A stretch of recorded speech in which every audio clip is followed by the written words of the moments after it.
Hi, and hello. My name is Sophie from OutCrowd Malaysia, and I'm here to introduce OutCrowd Malaysia, a community group in the game development industry. Special thanks to the EGD Collective and Waffle Games 8.0 for having us. And without further ado, I will get right into it.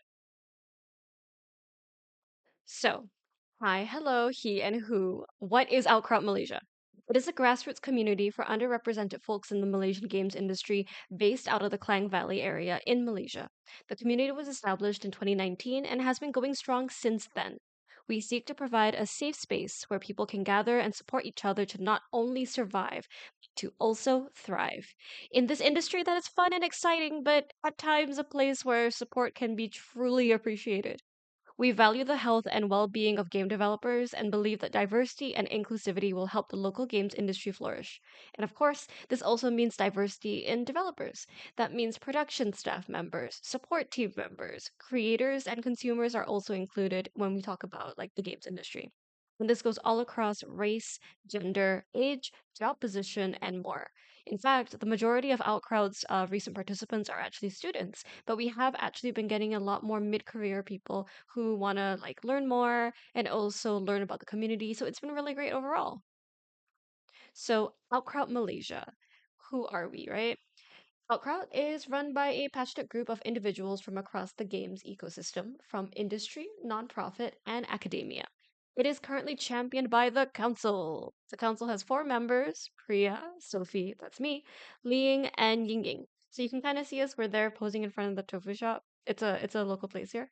And then also there's the other picture. So from the bottom row, left to right, that's Priya, Sophie, that's me, that's Liing, and that's Yingying. Um, it's kind of interesting because like, I mentioned that we're from all across the industry and we each bring our own perspective to the table. Great example, Ying Ying and I are both lecturers of game development at the same institution, UOW Malaysia, but we actually are from different sectors and experiences. Whereas I had worked with Priya and Liang before in the games industry itself, so there's different levels of experience and all of that has aided in making Outcrowd what it is today. We are also supported by a variety of student and working professional volunteers. Special shout outs to the one that you can see in the picture. From left to right, Shan, Vanthia, Pravin, TJ, Mikhail, and James. Things do not run without you. Thank you again for all of your support. Outcrop Malaysia's events can be split into the following basically. We do got hangouts, we have crossplay, we have talks and workshops. So like talks, panels, workshops more like. Hangouts and crossplay are very two-way kind of events, whereas the talks are more for one-way interaction. Workshops, which is new, is also considered kind of like a two-way interaction. I'll talk about them more as follows. But just to reiterate what you can see here in the slides, Hangouts are meetups for sharing experiences about working in the industry and also for showcasing games. Crossplay is this thing that we're doing, which is a cultural games exchange, bringing Malaysian made games to a bigger audience and vice versa. And then the talks and workshops include panels and talks at Level Up KL and other games conferences. Level Up KL being it's like the biggest games conference event in Malaysia, essentially. Right. Let me talk a little bit about hangout culture in the Malaysian game dev scene. Right. So the hangout culture in the Malaysian game development scene is basically what if everybody meets up somewhere and just like yaps about their games or the industry, or they just catch up with their fellow friends who are developers as well. It honestly has this very casual atmosphere and more of an emphasis on catching up rather than networking. That's why we say hangout instead of like a networking event, right? But it is also a great networking opportunity regardless. As a lecturer, I've actually been telling my students, like, be sure to bring your name cards, have something physical, tangible to pass to people, and also always have like at least footage of your game on your phone so you can just show your phone and be like, here's my game, because you never know where your next job is going to come from. So, OutCrowd has organized a couple of these hangouts before as a solo organizer, but also we've collaborated with other communities like IGDA Malaysia and Women in Games Asia chapter. Thank you so much for collaborating with us. And then crossplay, right? So crossplay is a cross-cultural exchange of games from two different places or more. You don't know what could happen in the future. So it's been run twice so far. Last year we had one in Melbourne with Noble Seed. They're like a game studio and they also do a lot of community work, which is great. And then of course we've had one in New York City with Gumbo, which some of you guys may have actually heard about. The initiative was created with the intention of sharing games that normally wouldn't be seen outside of a country's audience, right? So the way that it works is that we send games over over to another community and they send some back. We all get to check out games that we normally wouldn't.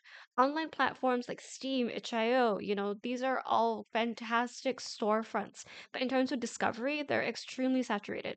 So sometimes like a physical event where things are curated and shown in like a very physical sense is a great way to get to know something. And also that sense of camaraderie of everybody coming together with this same kind of feel of like, let's find something new and cool. Right? That's what we're looking for. These events were created with the intention of creating genre exploration and also create overall exposure to a scene that normally wouldn't see your stuff. It's been so cool for it all to happen so far. Like, look at all these pictures here, right? So from left to right, right, we've got this was crossplay with Gumbo. This was here in KL, like Xola, the Xola Korean Academy. And then also the next picture we have like in Gumbo itself, they were looking at the KL games. And following that, we got the picture of that is work in Subang. This is where we had the Noble Steed event, the Melbourne one. And then next to that is Noble Seed itself, where they had all the KL games. You could even see like there's a local game there in the corner. Very cool, very fun. It was just really good because not only was there a variety in like where the games are coming from, but there was a variety in game genre and overall intention. Great example is that the games that we received from Melbourne, they had like this very art housey kind of feel to them. They were curated and they were like, ooh, that was like the vibe that we got. It was super interesting. The games that we received from New York City, however, like they had more of a thinky feel. They were like puzzle-based games, and they really made you sit back and be like, "Huh." So, for more information on the games that we had showcased on both sides, please feel free to check out our social media. A link will be provided at the end of the talk. But overall, like when we had these games, it was just so fun to chat with everybody about their favorite titles and gather feedback because we also like these are games we play tested typically, and then also we gather the feedback and we give it back to the developers, and we basically just learned so much about not just the development scenes from the respective countries, but also just about games in general. And it was really good. Like we've even had students who attended this event and they came back from it and they were like, "Oh, I have a better idea of what I want to do for XYZ because I saw it was done in the game from the event." And that's what we want, right? We want people to be inspired, and inspiration can really come from anywhere. Moving on to other things that OutCrowd also does, we have also done a lot of talks and panels. OutCrowds has helped to organize several talks about technical, theoretical, and community based elements of the game development industry. Spotlighted speakers have been from the local industry and on occasion special guests from overseas. So we have had covered topics like what a game developer looks like, or making it then versus now, game developer trends. We had this at Level Up like a couple years back. And then we even had like how making games from a Southeast Asian lens feels like. We had that at also the most recent Level Up. And we also had an overseas speaker, Chad Toprak, came around to talk about like the Australian game development community as well and making things from that perspective. It was so cool. So, OutCrowd has also been doing these kinds of events, and it's really great to share this information, like international information, to the local bubble while also highlighting our own local heroes, right? Giving them a mic and letting them speak. Focusing on next steps, we even had our first workshop. So OutCrowd just ran its first workshop in collaboration with Uno Advisors on financial resilience for game developers. Moving forward, we hope to have more workshops that can focus on a game developer's well-being as well as their technical skill set. So one of the main things that we're noticing is like we are starting to tap into industry experts from other industries and introducing them to versions of common issues that are localized to game developers.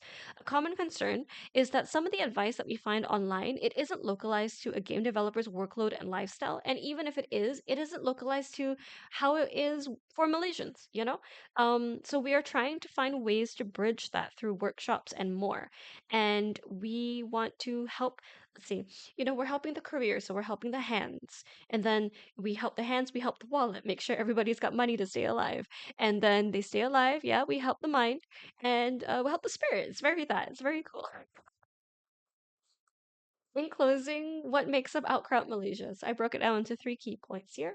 OutCrowd has contrast. Key decision makers are from a variety of perspectives across the industry, voicing different ways that we can help different types of people. OutCrowd is also generational. Beyond career experience, each council member is in a different phase of life, providing different levels of exposure to different problems to try to solve. OutCrowd is also ultimately made with love. From the council to its volunteers, everyone is in game development for a love of the creative process. It's just different parts of it. So it makes it easier to decide on what to focus on next. Honestly, having this level of diversity and also transparency between everybody has made it really easy to focus on what do we want to do next, what kind of problems are we going to try to tackle, and everybody's trying to feel comfortable, everybody's trying to have this seat at the table. We're trying to make it so that everybody has a seat at the table. Also, we brought the table so we can make it bigger if we have to. And that overall concludes my session. Thank you so much. Please do connect with OutCrowd Malaysia on socials. And if you'd like to connect with me personally, I've included my details as well. There's a QR code that you can scan. And if you're unable to do so, there is also a direct link right there. You can just key that in. Again, that's OutCrowd Malaysia. That's our link tree. And again, I'm Sophie. I am a games lecturer, a game developer, and I also like to post on social media memes a lot. So QR code, link, both of those things. Thank you again to Waffle Games for having me, having us, OutCrowd Malaysia, and I hope you all have a good day. Bye!